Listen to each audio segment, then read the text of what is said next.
Hello, good morning, class.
Okay, here we are 21. So I'm going to start the class.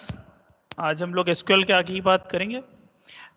One thing, देखिए अगर हम लोग यहाँ पर डिस्कस करेंगे सारे क्वेश्चंस पॉसिबल जितने हैं तो वो बहुत ज़्यादा हो जाएंगे. तो इसलिए हम लोगों को करना ये पड़ेगा कि बेसिक मैं यहाँ पर डिस्कस कर रहा हूँ, बट जो कुछ एक्स्ट्रा क्वेरीज हैं वो आप लोग सर्च करें. और डिफरेंट प्लेटफॉर्म्स जैसे इन्फिटिक्यू की बात हम लोग करते हैं या हैकर रैंक की बात करते हैं, उन सारे प्लेटफॉर्म्स पे आप लोग सर्च करें और अच्छे अच्छे क्वेश्चन सॉल्व करें, तभी आपका बेस स्ट्रांग होगा.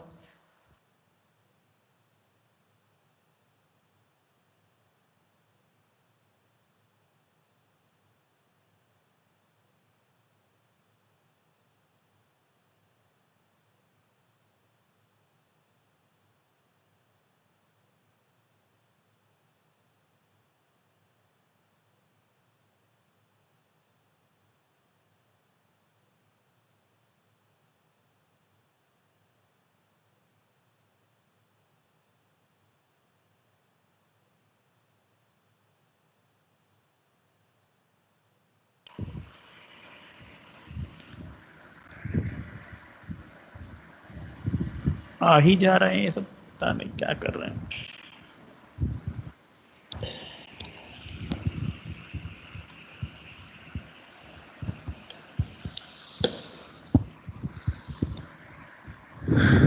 सो स्क्रीन विजिबल है बेटा?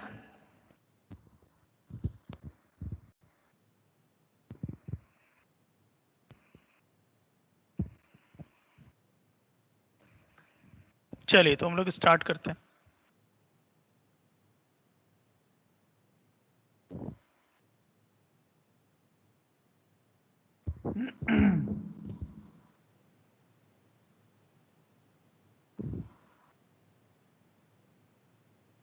ओके, थोड़ा सा तेज चलेंगे हम लोग, नहीं तो बहुत सारी चीज़ें फिर रह जाएंगी. वैसे तो SQL सबसे इंपॉर्टेंट है, इसलिए इसमें इतना हम लोग टाइम ले रहे हैं. बट जैसा मैंने कहा आपसे कि आप केवल इसी के भरोसे मत रहिए. डिफरेंट प्लेटफॉर्म्स पे अच्छे अच्छे क्वेश्चन आपको मिलेंगे, उनको सॉल्व करने का कोशिश करिए. On YouTube and also on Google आपको बहुत सारा सॉल्यूशन भी मिल जाएगा, तो आप समझ पाएंगे उन सॉल्यूशंस को. और एक टाइप कास्ट कुछ इस तरह का आने लगा है आजकल प्लेसमेंट कंपनीज में, जिसमें SQL के ऊपर काफ़ी ज़्यादा बात होती है. मतलब इंटरव्यू सेक्शन में तो होती थी, अब कुछ कई जगह पर रिटर्न में भी SQL के ऊपर काफ़ी बात होती है. ओके, और एक और चीज़ थी, अगर NQT तुम सब के लिए ओपन हो तो प्लीज़ NQT भरो, अगर मतलब उससे कोई हार्म नहीं हो रहा हो. आई थिंक मेरा कहने का मतलब है TCS NQT, जैसे कि अगर आप नेक्स्ट ईयर फिर अप्लाई करो और वहाँ पर कोई प्रॉब्लम जैसा ना हो, तो आप सारे लोग NQT का अप्लाई करो और उसके बाद दो. ठीक है, तो उससे आपको आइडिया पता चलेगा कि क्या लेवल का क्वेश्चन आता है और हम लोग किस लेवल पे पढ़ाई करते हैं. पढ़ने से ज़्यादा क्वेश्चन सॉल्व करना जरूरी है, अदरवाइज आप लोग समझ मतलब कंसेप्ट समझ में आएगा, फिर वो यूनिवर्सिटी वाली पढ़ाई हो जाएगी, AKT वाली. तो क्वेश्चन सॉल्व करना ज़्यादा जरूरी है. SQL की बात करें तो ये सारी बातें हम लोग डिस्कस कर चुके हैं, जो आपको स्क्रीन पे विजिबल होगा. क्रिएट टेबल के बारे में, इसमें कंस्ट्रेंट को ऐड करना और कंस्ट्रेंट को ऐड करने के साथ साथ रेफरेंशियल इंटीग्रिटी को ऐड करना, ये मैंने आपको बता दिया था. ऑन डिलीट, डिफॉल्ट, ये सब जब हम लोग उसी समय डिस्कस कर रहे थे, तो इसका क्या काम है, कैसे वर्क करता है, that I have already told you. तो वैसे तो कहीं पर ये आपसे यूनिवर्सिटी एग्जाम में उस तरह नहीं पूछता है, बट आपको पता रहता है तो आप अच्छा टेबल बना पाते हो और परफॉर्म कर पाते हो चीज़ों को। ओके, आगे बात करें तो सिंपल ये सारी क्वेरीज हम लोग कर चुके थे, इसमें किसी को कोई डाउट नहीं होगा। Select asterisk from employee where clause के साथ तो छोटी छोटी बातें हम लोग ने इसमें कर ली थी, तो इसमें कोई दिक्कत नहीं है। आइए अब आपको ज्वाइन हम दिखाते हैं। ज्वाइन जो हमको परफॉर्म करना है वो ज्वाइन कैसे होगा एसक्यूएल में, और वो ज्वाइन के लिए जो मैं उस समय आप लोग से बात करता था,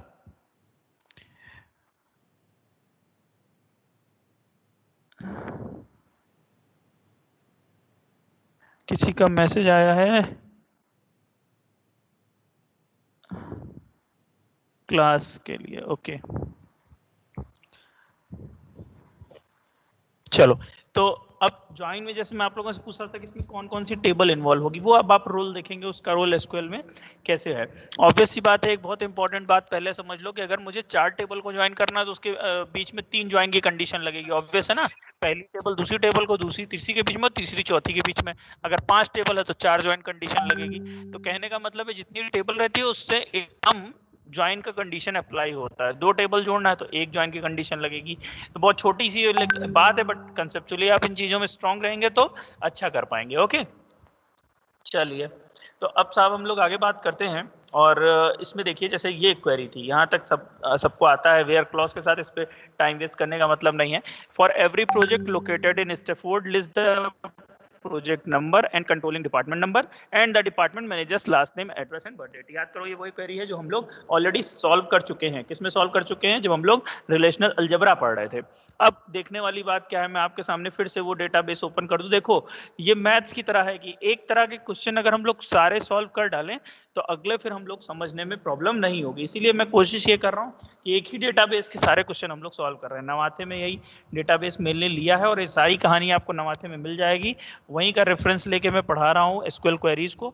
तो अगर आपको डाउट हो, सॉफ्ट कॉपी आपको शेयर किया हुआ है, आप वहां से देख के समझने की कोशिश कर सकते हो। और अभी जैसे आपके पास लोड भी कम है तो आप कोशिश करें कि ज़्यादातर ज़्यादा चीज़ों को एक्सपोजर उनका करना, और उसके बाद आप कर सकें। जुम्मा कनेक्ट नहीं हो पा रही है। ओके, जुम्मा आप कनेक्ट नहीं हो पा रहे हो, मैं एक रिक्वेस्ट भेज देता हूँ आपको। JHU जुम्मा।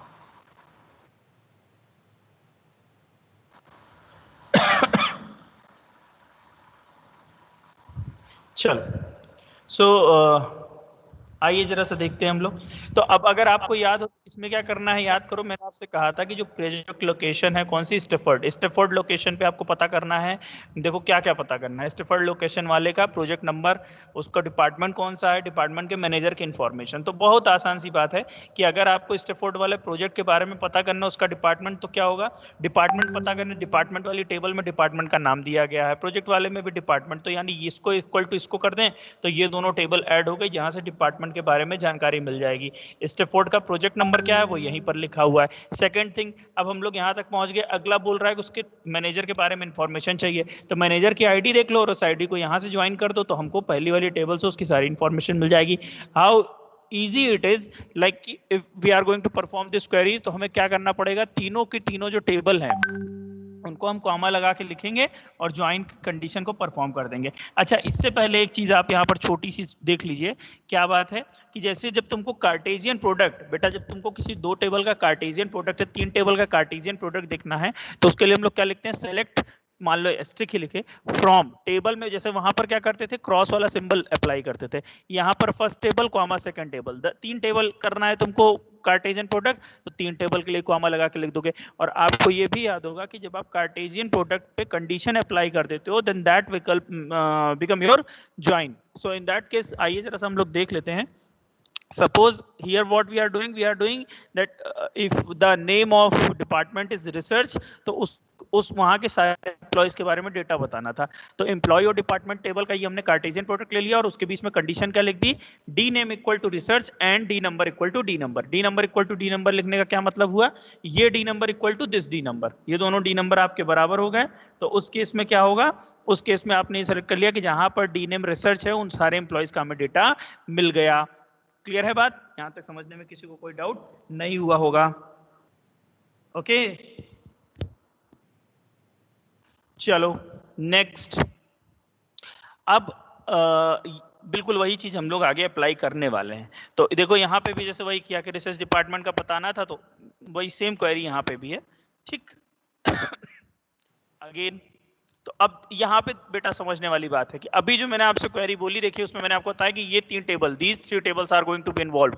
The first is project, second is department, third is employee. So what we are going to do, we are going to write down here from table में क्या लिखेंगे, project, department, employee, and the condition we are imposing here is D number equal to D number and manager SSN equal to SSN. And obviously the first condition, which was project location, is Stafford. So for joining the 3 tables, we have applied 2 join conditions here.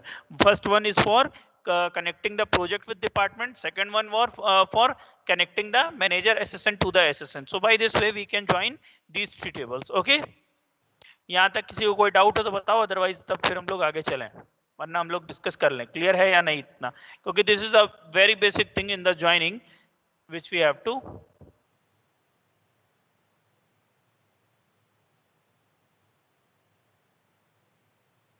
देख लो जरा, किसी को कोई doubt है क्या, reply कर दें आप लोग। यहाँ तक किसी को समझने में कोई दिक्कत, why we have applied, how we have applied the 3 tables and how we are going to join them. Clear clear, no doubt. Okay okay, very good. I think आज लोग बहुत कम हैं। कोई बात नहीं।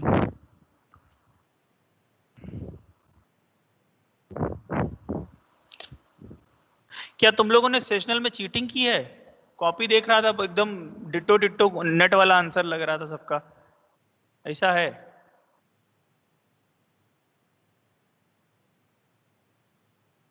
चलो कोई बात नहीं। ओके, अगेन हम लोग अब क्वेरी को धीरे धीरे कॉम्प्लेक्स की ओर हम लोग बढ़ रहे हैं, तो ये सिंपल क्वेरी। नेक्स्ट देखो, ये एक बहुत इंपॉर्टेंट क्वेरी है और ये मैं आपको समझाना चाहता हूँ। अच्छा, सबसे पहले मैं यहाँ पर आपको क्लियर कर दूं कि जैसे एज ई लिख दिया तो इसका क्या मतलब है। एज ई लिखने का मतलब इसको बोलते हैं एलियासिस, मतलब टेबल नेम या कॉलम नेम को हम जैसे वहां पर याद करो रो लगा के रीनेम करते थे, उसी तरह से यहाँ पर रीनेम नहीं कर रहे हैं। इस ई को हम टेम्परेरी मतलब ऐसे अभी थोड़े टाइम बीइंग के लिए हम लोग ये बोल रहे हैं कि एम्प्लॉय टेबल को किसमें इनिशियलाइज कर दिया, ई को, ठीक है। मतलब ई जो सिंबल है वो एम्प्लॉय की तरह उसको हम लोग यूज कर सकते हैं। ऑब्वियसली बात आप मेरी समझ रहे होंगे। अच्छा, जैसे क्या मतलब समझ रहे हैं कि एम्प्लॉय की जगह हम लोग अब ई को यूज कर सकते हैं। एक छोटी सी बात और देख लो, कई बार ऐसा कंफ्यूजन हो जाता है। क्या कंफ्यूजन हो जाता है? जैसे मान लीजिए आपने 2 टेबल को ज्वाइन किया, लेट अस सपोज आपने 2 टेबल को ज्वाइन किया, इन दोनों को, यहाँ वाली बात कर लें। अब यहाँ पे तुमने लिखा D number equal to D N O, तो कई बार क्या होता है कि आपका जो ओरेकल है या आपका एसक्यूएल है वो हो सकता है थोड़ा कंफ्यूज हो जाए कि साहब डी नंबर किस टेबल में है और डी एनओ किस टेबल में है। So for that what we do, हम इसके आगे table name dot column name लिख देते हैं। जैसे डी नम कहाँ पे है, डी नम प्रोजेक्ट में है, डी नंबर किस में है, डिपार्टमेंट में है, तो हम इसमें क्या लिख देंगे भाई साहब, डिपार्टमेंट डॉट, देखिए आप समझिएगा बेटा, बहुत आसान है, department dot D number and project dot D number. बस इतनी सी बात आप मेरी समझ गए होंगे कि मतलब एम्बिग्विटी ना क्रिएट हो। जैसे कहते हैं ना कि क्लियरली चीजों को लिख के चलना कि डी नंबर किसका है तो डी नंबर प्रोजेक्ट उसका डिपार्टमेंट टेबल का, डीएनओ किसका है, डीएनओ तुम्हारा प्रोजेक्ट का है। So for making it more clear, for escaping from the ambiguity, we just write down the table name dot column name. By this way we can write over here. So same way, अब आपको ये बात समझ में आ रही होगी कि अगर मैंने यहाँ पर लिखा e dot super SSN equal to s dot SSN, तो इसका मतलब यही है कि employee dot super SSN equal to employee dot SSN. बहुत ही अच्छी क्वेरी है ये, समझने की कोशिश करिएगा क्या कहा गया इसमें। फॉर ईच एम्प्लॉय, हर एम्प्लॉय के लिए रिट्रीव द एम्प्लॉय का नेम पता कर लो और उसके इमीडिएट सुपरवाइजर का नाम पता कर लो। इमीडिएट सुपरवाइजर का नाम पता करने का क्या मतलब हुआ, आइए हम लोग लौटते हैं अपने टेबल पे। Suppose we have this table and here we are given with the names and the SSN of those employee, and in this column in the super SSN what we are having the SSN of their immediate supervisor। immediate supervisor बोलने का क्या मतलब हुआ, immediate supervisor बोलने का मतलब हुआ कि just इसका supervisor ये है। अदरवाइज देखो 1 2 3 वाले का 3 वाला है, 3 वाले का 888 वाला है, तो आप ये भी कह सकते हैं साहब कि 888 वाला भी तो 1 2 3 का हुआ, but we are not talking like this, we are interested to know who is the immediate supervisor of employ. So अब देखो समझने वाली बात यहाँ पर क्या है, हमें पता करना है एम्प्लॉय का name, and with the name of employee we are eager to know who is the immediate supervisor of that particular employee, and for this purpose let me record this session, that's why जो बच्चे बाद में आए वो cover up कर सकें। So for this क्या हम लोग कर रहे हैं, देखो जरा समझने वाली बात है, आप खुद टेबल को देख के समझो। Like if you are having this information, और मैं क्या करूं इसके साथ यहां पर, ध्यान से सुनना बेटा, कि जैसे ये जो सुपर एसएसएन है, ये जो सुपर एसएसएन है, इसी सुपर एसएसएन के बगल में सोचो कि इस सुपर एसएसएन वाले का भी नेम आ जाए, उसकी सारी डिटेल आ जाए। तो हम क्या कर रहे हैं, हम इसी टेबल को, एम्प्लॉय टेबल को, मेरी बात को ध्यान से समझना बेटा, एम्प्लॉय टेबल को ही एम्प्लॉय के साथ अगर हम ज्वाइन करें, और कैसे ज्वाइन करें कि सुपर एसएसएन जहां जहां पर मिल जाए हमको एसएसएन के इक्वल, वो इंफॉर्मेशन इसके आगे आ जाए। मतलब जैसे 333445555 वाला जो भी पर्सन है, उसके आगे उसके बारे में इंफॉर्मेशन आ जाए। 8886655555 वाला जो भी पर्सन है, उसके आगे उसकी इंफॉर्मेशन आ जाए। So for that purpose we are going to do what, super SSN equal to SSN जहां पर मिले उसके आगे वो डेटा आ जाए। तो कैसे करोगे, employee dot SSN equal to employee dot super SSN. तो ऐसा करने से क्या होगा, आप खुद समझो ना, जैसे एक टेबल ये है, इसी का एक रेप्लिका समझ लो, इसकी एक कॉपी समझ लो एम्प्लॉय टेबल की, और दोनों टेबल को अगर आपने ज्वाइन किया और कंडीशन ये है कि super SSN equal to SSN, so what could be happen there, वहां पर ये हो जाएगा कि इस सुपर एसएसएन के आगे हम लोग यहाँ पर जो भी सुपर एसएसएन का इसमें से डेटा है, वो डेटा आपका जहां पर ये इक्विवेलेंट होगा वो डेटा इसके आगे आ जाएगा। ये तो साफ हो गई दोनों को ज्वाइन करने की बात। यहाँ पे किसी को कोई डाउट हो तो प्लीज बताइए, क्लियर है? मैं जो बात आपसे कह रहा हूं वो समझ में आ रही है? हमने दोनों टेबल को, मतलब दोनों टेबल एम्प्लॉय है, बट एम्प्लॉय टेबल का ही एम्प्लॉय टेबल से ज्वाइन कर रहे हैं। ऐसा हम क्यों कर रहे हैं, क्योंकि हमको सुपर एसएसएन वालों का डेटा चाहिए। So for getting the data of super SSN we are imposing the condition that super SSN equals to SSN. तो ये एसएसएन वाली अपने अपने दिमाग में आप सोचिए, ये वाली पूरी की पूरी टेबल, जैसे यहाँ पर 33 के आगे 33 वाला डेटा आ जाएगा, 888 के आगे 888 वाला आ जाएगा, 987 के आगे 987 वाला आ जाएगा। तो मेरी बात आप समझ पा रहे होंगे। यहाँ तक किसी को कोई डाउट हो तो प्लीज बताइए, I am waiting for your replies. Am I Audible?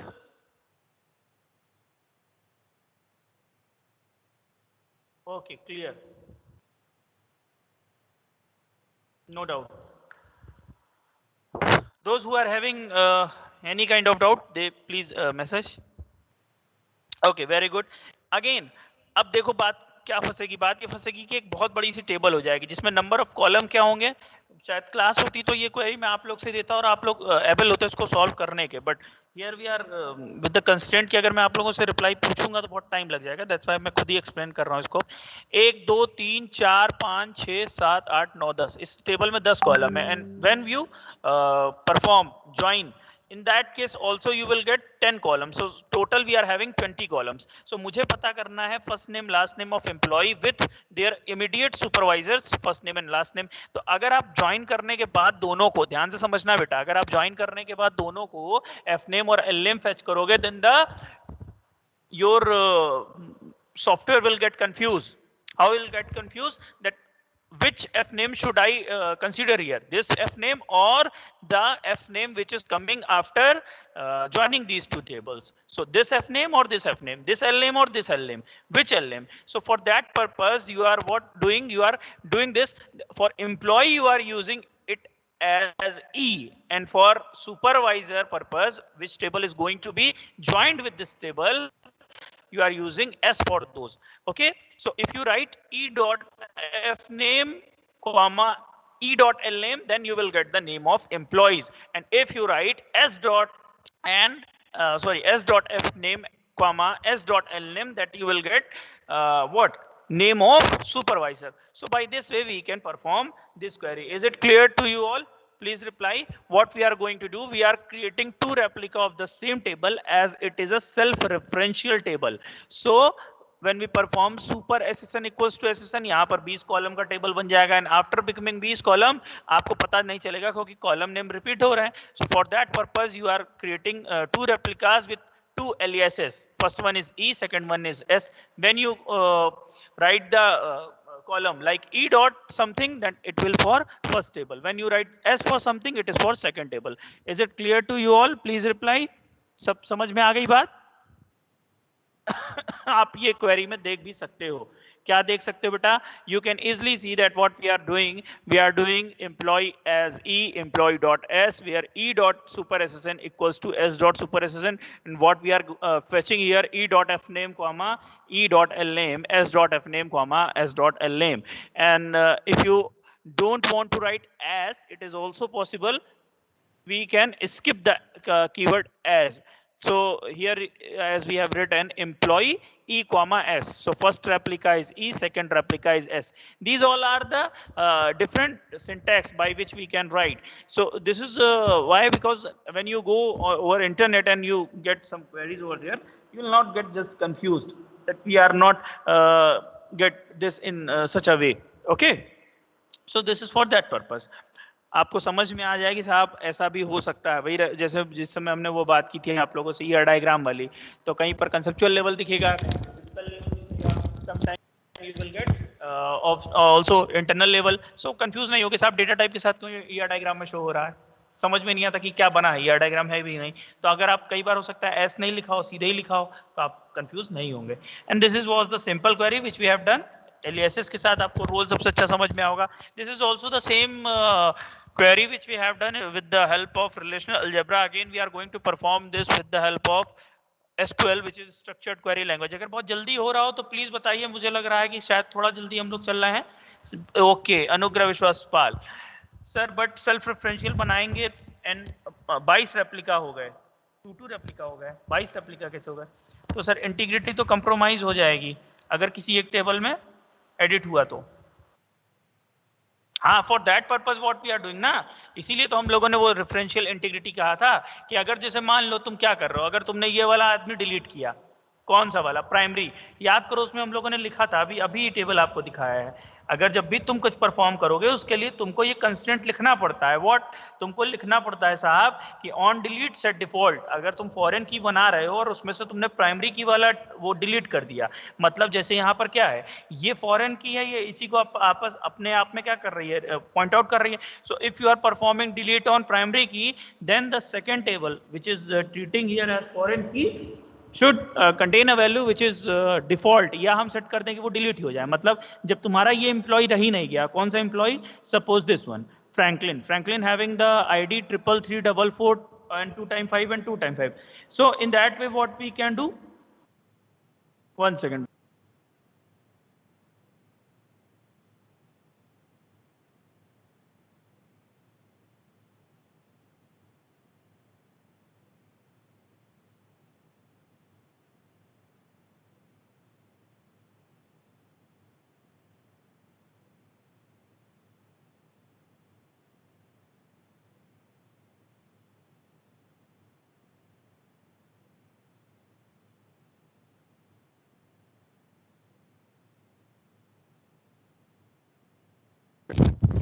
Okay बेटा, तो मेरी बात आप समझ पा रहे होगे अनुग्रह, या जिसके मन में भी डाउट है प्लीज ऐसे क्वेश्चंस लाया करो तो हम लोग डिस्कस उसको कर सकें। ताकि तो अगर आपने जैसे 333 वाला ये पर्सन आप डिलीट कर रहे हो, दिस रो सपोज, सो इसको डिलीट कर रहे हो तो प्रॉब्लम कुछ नहीं आएगी, डिलीट तो हो जाएगी, बट प्रॉब्लम वहां पे आएगी जैसे जॉन के जो हैं वो सुपर एसेसन 333 हैं। सो इन दैट केस हम क्या लिख देंगे अपने टेबल के क्रिएशन के टाइम पे कि जब ये फॉरेन की आपने बनाई है तो मैनेजर के लिए है, बट आप समझ लो on delete set default and we will provide a default value for that, तो वो अपने आप ऑटोमेटिकली वहां डिलीट करने पर सेट हो जाएगा।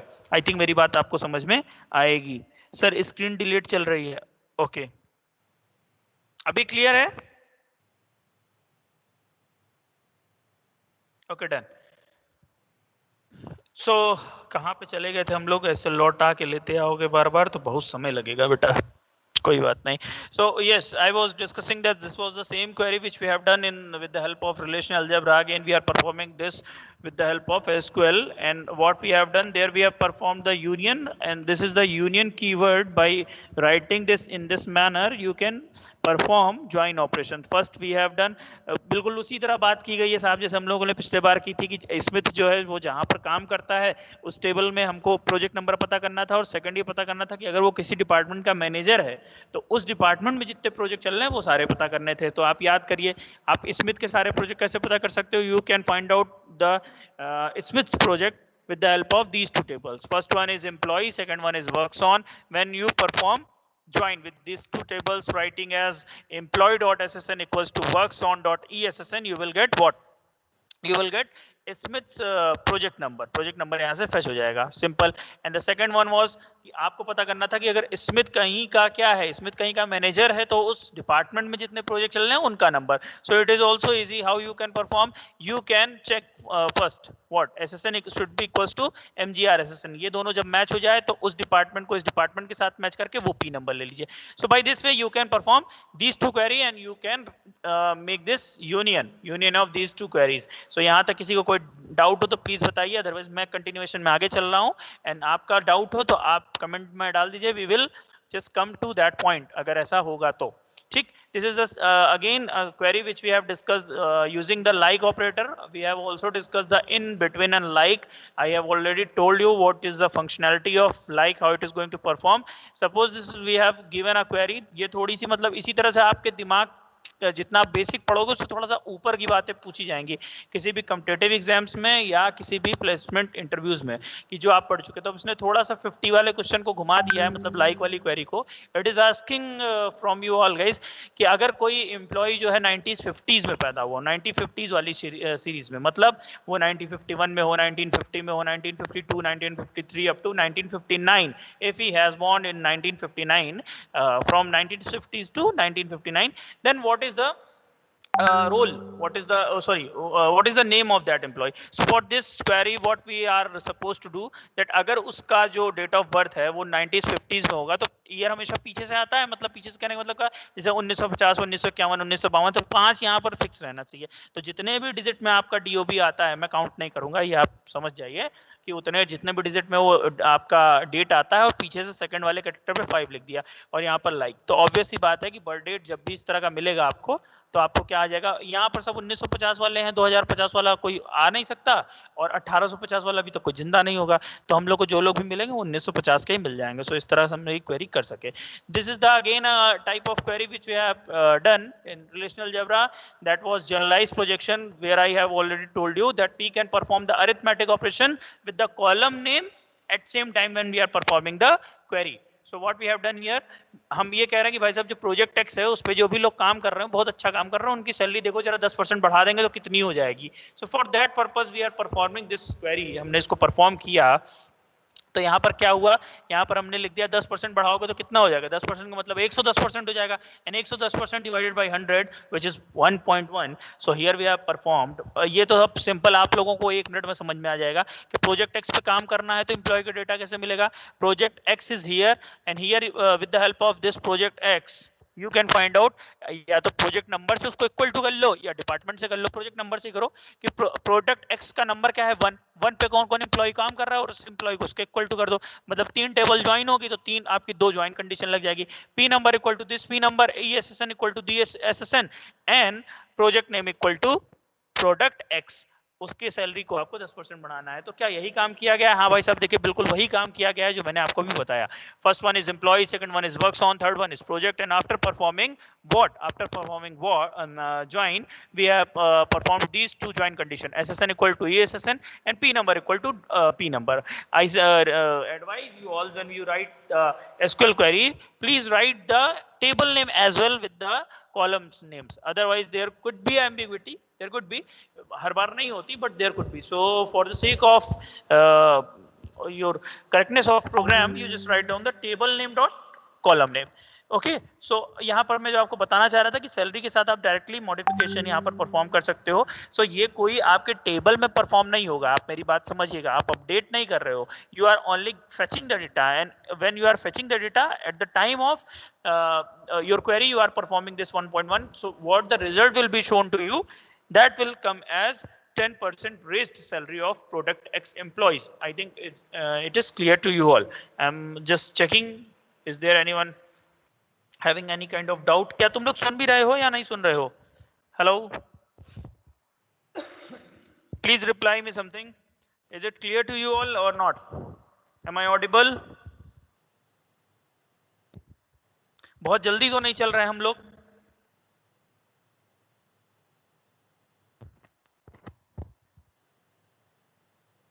सर ऋतिक का 2% बैटरी है. चलो ठीक है, सांसें बाकी है अभी उसकी ऑफ होने, तो फिर ओके चलो, डाउट नहीं है ना बेटा? कोई डाउट हो तो प्लीज बताइएगा।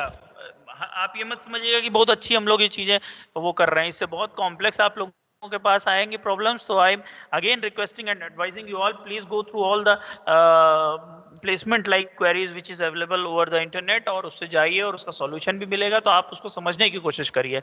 मे बी 15-20 मिनट में सॉल्व होने वाली क्वेरी नहीं होगी, बट आप उसके सोल्यूशन को समझेंगे तो next time when you will get such kind of queries you will be able to answer. जैसे एग्जाम्स में होता है कि ऐसा थोड़ी होता है कि वो जो क्वेश्चन आ रहा है वो आपको आप उसको एकदम फ्रॉम स्क्रैच स्टार्ट करते हो, आपको थोड़ा बहुत आइडिया होता है। जब भी कोई, जैसे मैं बात करूं न्यूमेरिकल क्वेश्चन की, तो अगर आपने पहले उसको सॉल्व किया है then you have the idea what kind of tricks is going to be involved in this question. Okay, so आपको इस तरह से ये काम करना होगा। ये हम लोगों ने कर लिया, अरिथमेटिक कर लिया। Next one is between operator. I have already told you, if you right the between 30,000 to 40,000 you will get all the employees employee names or all the employees who is having the salary between 30,000 and 40,000, and along with we are putting the condition and department number equal to 5. so ये भी simple ही है। किसी को कोई doubt होगा तो please मुझे बताते जाइएगा। अच्छा, एक बहुत इंपॉर्टेंट बात देखिए, ऑर्डर बाई से पहले कर लें। ऑर्डर बाई तो कर लेंगे, ऑर्डर बाई, चलो ऑर्डर बाई देख लें। ऑर्डर बाई का क्या मतलब होता है? ऑर्डर बाई का मतलब होता है what the result you are getting, आप चाहते हो उसको एक ऑर्डर में मतलब जैसे अगर आप ये चाहते हो कि वो आपके ऑर्डर में आए असेंडिंग, मतलब जैसे मैंने नेम ऑफ एम्प्लॉय सर्च किया और मैंने कर दिया कि असेंडिंग ऑर्डर में आए, सो नेम कैसे आएगा? पहले ए वाले, फिर बी वाले, फिर सी वाले, फिर डी वाले, फिर जेड वाले। मेरी बात आप समझ गए होंगे। Descending means first you will get the names with the Z, then Y, then X, then W, like this. Okay, and अगर नंबर में है तो 1 2 3 4 चलेगा तो असेंडिंग है, और 100 से 1 चलेगा, या जितना भी इसमें मैक्सिमम नंबर है उससे 1 चलेगा, तो that is your descending. So by this way we can perform order by. क्या मतलब है इसका? देखो, जैसे यही क्वेरी है कि retrieval stump employee and the project each works in order by employee के डिपार्टमेंट के नेम से आपको उसको शो करना। मतलब सबसे पहले कौन सा डिपार्टमेंट आए? जैसे 3 डिपार्टमेंट थे, रिसर्च था और एक और सब एडमिनिस्ट्रेशन था और एक और था हेडक्वार्टर था। तो पहले एडमिन वाले की सारी डिटेल आ जाए, फिर हेडक्वार्टर वालों की आ जाए, फिर रिसर्च वालों की आ जाए, असेंडिंग ऑर्डर में चाहते हैं तो देखो कितना आसान सी बात है, कुछ करना ही नहीं है इसमें। आपने वो तो आप सीख ही गए हो कि अगर आपको सारा डेटा चाहिए तो कितनी टेबल इन्वॉल्व होगी। प्रोजेक्ट के बारे में इंफॉर्मेशन चाहिए थी या जो भी चाहिए थी, आपने 4 टेबल ज्वाइन की। देखो 4 टेबल यहाँ ज्वाइन किए तो 3 कंडीशन लिखी है। I am not going to tell you this time कि कौन कौन सी टेबल क्यों इन्वॉल्व हो रही है, ये अब आप थोड़ा सा अपने से समझें और करेंगे आप। ऑर्डर बाई क्या कर दिया है? डिपार्टमेंट का नेम, और डिपार्टमेंट के नेम में भी जैसे देखो, समझने वाली बात समझना बेटा, कि डिपार्टमेंट के नेम में मान लो एक डिपार्टमेंट में 10 लोग काम कर रहे हैं, तो ये चीज तो तय हो गई साहब कि पहले कौन सा आएगा? पहले आएगा डिपार्टमेंट तुम्हारा एडमिनिस्ट्रेशन। बट एडमिनिस्ट्रेशन में भी किसका नाम पहले आया? तो एडमिनिस्ट्रेशन में भी कह रहा है कि उसको शॉर्ट करो एल नेम के हिसाब से, जो उसका लास्ट नेम है उसके हिसाब से शॉर्ट कर दो। सो लास्ट नेम में जिसका नाम ABCD में सबसे पहले होगा, जो एडमिनिस्ट्रेशन में काम करोगे पहले उनका आएगा, देन आफ्टर हेडक्वार्टर वाले का आएगा, देन आफ्टर रिसर्च वाले का आएगा। सिंपल सी बात है। Again this is most important कि जब भी आपको नल क्वेरी सर्च करनी है तो आप कभी भी इक्वल टू नहीं लिखोगे वेयर क्लॉज में। बहुत इंपॉर्टेंट बात है भाई साहब। Retrieve the name of all employ who do not have supervisor. ऐसे एम्प्लॉय का नेम आप बताइए who do not have supervisor, जिनका कोई भी सुपरवाइजर नहीं है। तो जिसका सुपरवाइजर नहीं है उनके सेशन में क्या पड़ा होगा? नल पड़ा होगा। But you will never write what? Equal to null. Equal to null कभी भी एग्जीक्यूट नहीं होगा, क्योंकि नल की जो वैल्यू है वो इक्वल टू हम लोग नहीं लिखते हैं, हम लोग क्या लिखते हैं? इज नल लिखते हैं। बात समझ गए? अच्छा, नल इक्वल टू भी नल नहीं लिखते हैं। क्यों नहीं लिखते हैं वो बात हम लोग अभी समझेंगे, बहुत छोटी सी बात है बट अभी समझना ठीक है। एक्चुअली नल का मतलब ये नहीं पता होता ना कि वो वैल्यू वहां क्यों नहीं है। नल इसलिए नहीं है क्योंकि आपने भरी नहीं है, नल इसलिए नहीं है क्योंकि इनअप्रोप्रिएट वैल्यू थी। तो ये 2-3 रीजन है, इस वजह से हम लोग उसको इक्वल टू नहीं लिखते, मतलब नल इक्वल टू नल नहीं लिखते। बेसिक फंडा ये। तो नल इक्वल टू नल नहीं लिखते, नल इज नल लिखते हैं, तो इसलिए भी ऐसा होता है। ठीक है, कुल मिला कहानी है, इक्वल टू मत लिखना। Okay, and here we are having with the aggregate function. ये सारे aggregate function I have already told you when we are discussing relational algebra, तो इसमें कुछ इतना बड़ा है नहीं। मैक्सिमम का मतलब मैक्सिमम सैलरी, मिनिमम का मतलब मिनिमम सैलरी, एवरेज का मतलब एवरेज सैलरी। जैसे ही परफॉर्म करोगे max salary, main salary, average salary, salary वाले कॉलम पे लगा के तीनों एग्रीगेट फंक्शन आपको दे देगा। बहुत ही आसान सी बात है, इसमें कुछ ऐसा बड़ी बात है नहीं। अगर किसी को कोई डाउट हो तो वो अपना क्वेश्चन यहाँ पर लिख सकता है। मैं एक बार कमेंट आप लोगों को चेक कर लेता हूँ। ओके, दिख नहीं रहा है किसी को कोई क्वेरी है?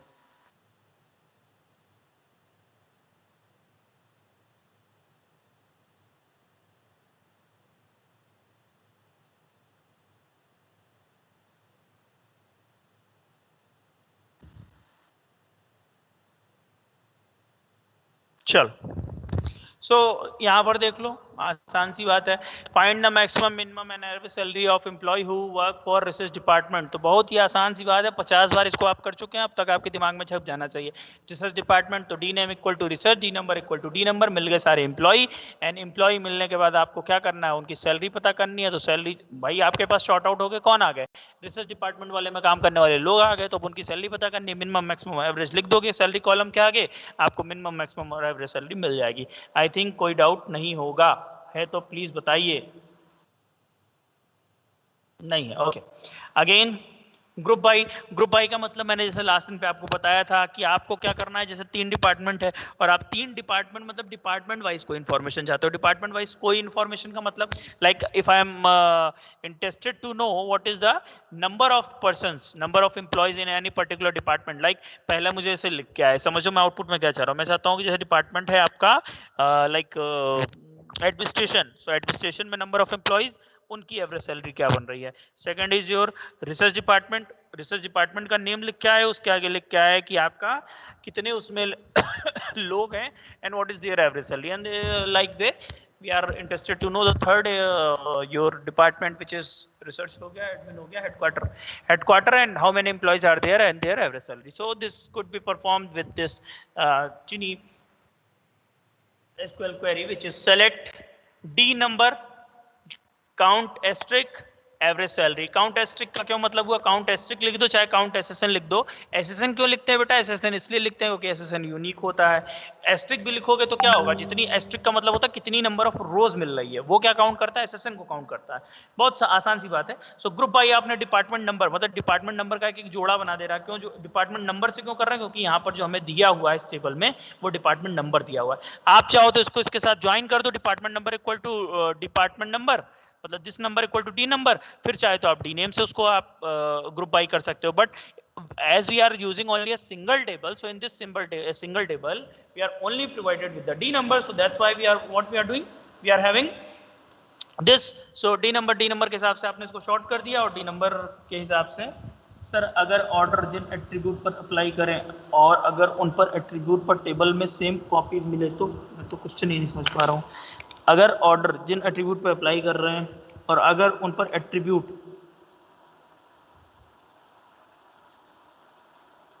मैं क्वेश्चन समझ नहीं पा रहा हूँ बेटा, ये व्हाट्सएप पे जिसने किया है मैं समझ नहीं पा रहा हूँ। अगर उन पर एट्रीब्यूट पर टेबल में, सेकंड लाइन आपकी क्लियर नहीं है। यू आर राइटिंग सर अगर ऑर्डर जिन एट्रीब्यूट पर अप्लाई करें, ओके,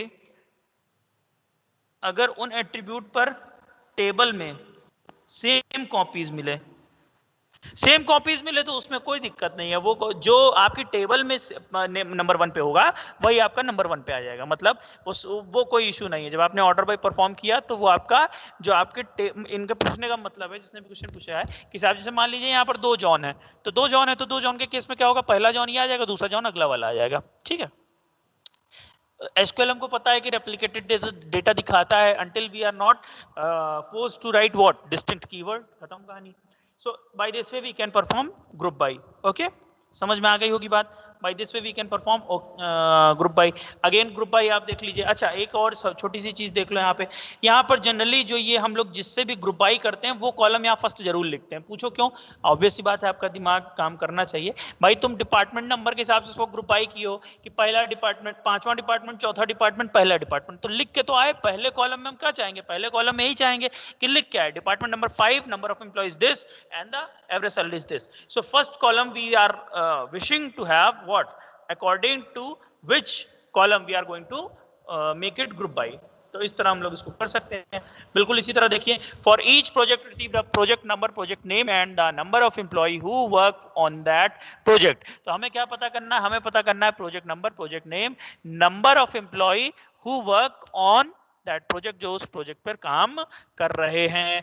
बिल्कुल आसान सी बात है। इसको ऑर्डर आपने कर दिया पी नंबर और पी नेम के हिसाब से, बाकी सारी कंडीशन आपने लगा दी। If you are having any doubt please ask, otherwise मैं आगे चल रहा हूं। I am just waiting 30 seconds for, अगर आपको ये बात नहीं समझ में आई है तो। ओके,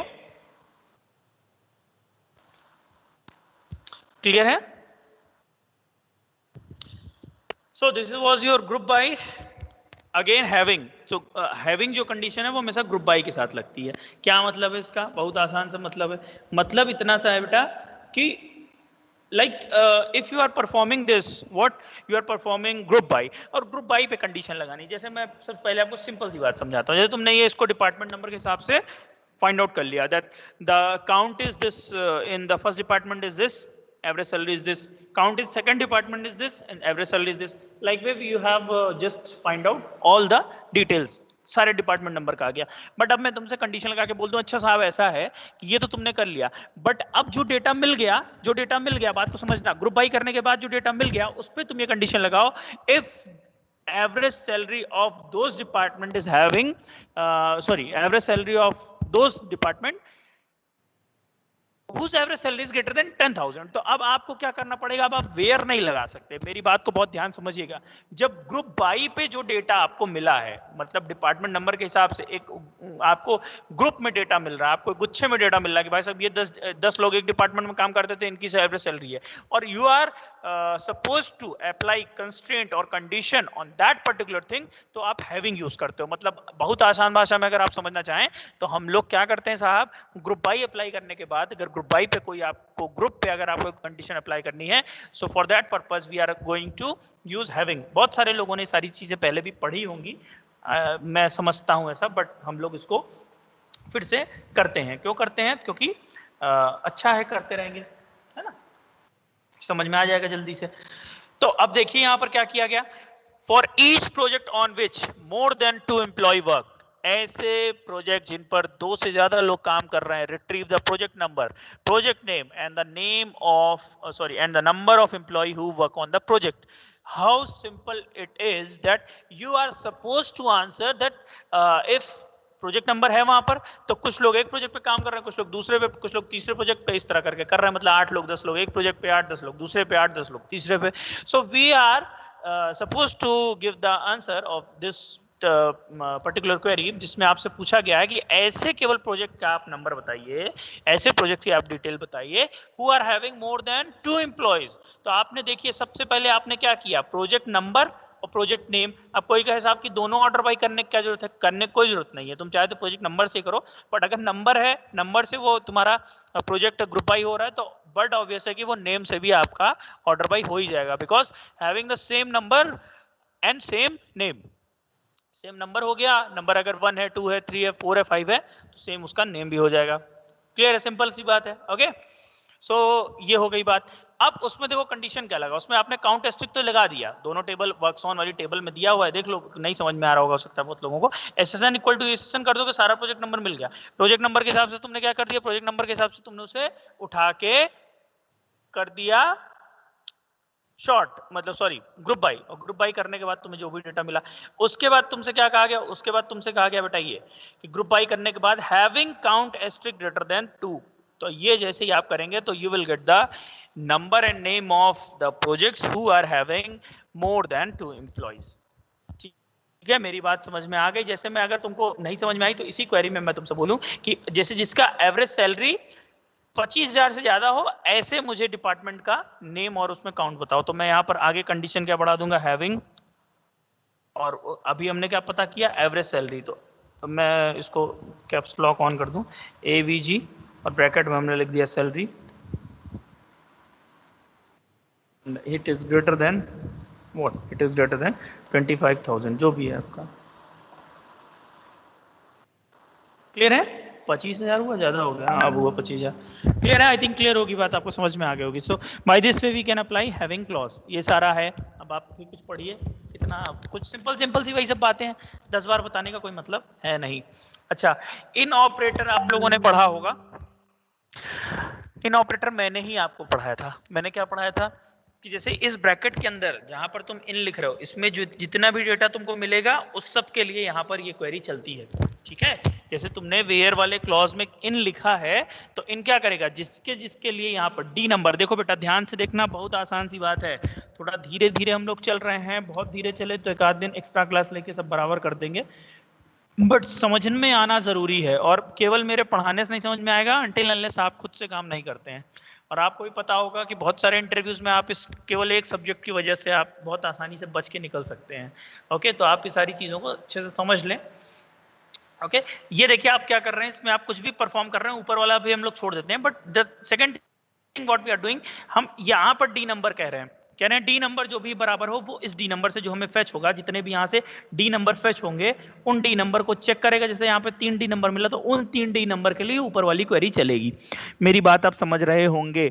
ये बात नहीं समझ में आए तो प्लीज बताइएगा। ये क्वेरी जो भी एग्जीक्यूशन परफॉर्म करेगी, एग्जीक्यूट करेगी, उस क्वेरी के बेसिस पे, उस क्वेरी के बेसिस पे आपका क्या होगा, उस क्वेरी के बेसिस पे, मतलब यहाँ जो डेटा फेच हुआ वो उसको उसके इक्वल टू चेक करके फिर ये वाली क्वेरी को एग्जीक्यूट करके और ग्रुप बाय वगैरह लगा के आपको डेटा बताएगा। मैं कोशिश करता हूँ आज ये पीपीटी आपको भेज दूं ताकि आप लोग के पास रहेगा तो थोड़ा सा इजी हो जाएगा। अब हम लोग को एक बहुत इंपॉर्टेंट चीज पढ़नी है, को आपसे रिक्वेस्ट करूंगा कि आप लोग इसको देख ले थोड़ा सा। एक है आपकी कोरिलेटेड क्वेरी और एक है आपकी नेस्टेड कोरिलेटेड क्वेरी। ठीक है, ये देखो कहाँ गया, हो गया क्या, हाँ, नेस्टेड क्वेरी। नेस्टेड क्वेरी हम लोग सॉल्व करेंगे। तो नेस्टेड में होता है एक कोरिलेटेड नेस्टेड क्वेरी और एक सिंपल नेस्टेड क्वेरी। तो इसको आप लोग थोड़ा सा देख के आइएगा, तो उसके बाद हम लोग आगे बात करते हैं। कोशिश करेंगे कि एसक्यूएल का पार्ट कल खत्म करके और हम लोग फिर पीएल एसक्यूएल की ओर मूव करें ताकि हम लोग जल्दी से सिलेबस को खत्म कर सकें। सेकंड यूनिट में टाइम लग रहा है, थर्ड यूनिट में भी बहुत टाइम लगेगा, फोर्थ फिफ्थ में बिल्कुल टाइम नहीं लगेगा। बहुत छोटी छोटी सी है, एकदम कंसेप्चुअल सिंपल कंसेप्ट बेस है। But these are the things कि अगर आप क्लियर रहोगे तो पढ़ते रहोगे तो समझ में आता रहेगा, बट छोड़ दोगे तो फिर वही हो जाएगा सब एक सेम बराबर। ओके, तो आज यहीं तक हम लोग करते हैं, फिर आगे बात करेंगे क्योंकि अब मैं कुछ उठा लूंगा तो फिर टाइम खराब हो जाएगा। ओके, तो मैं रिकॉर्डिंग बंद कर रहा हूँ और ये क्लास अब हम लोग यहीं पर खत्म करते हैं।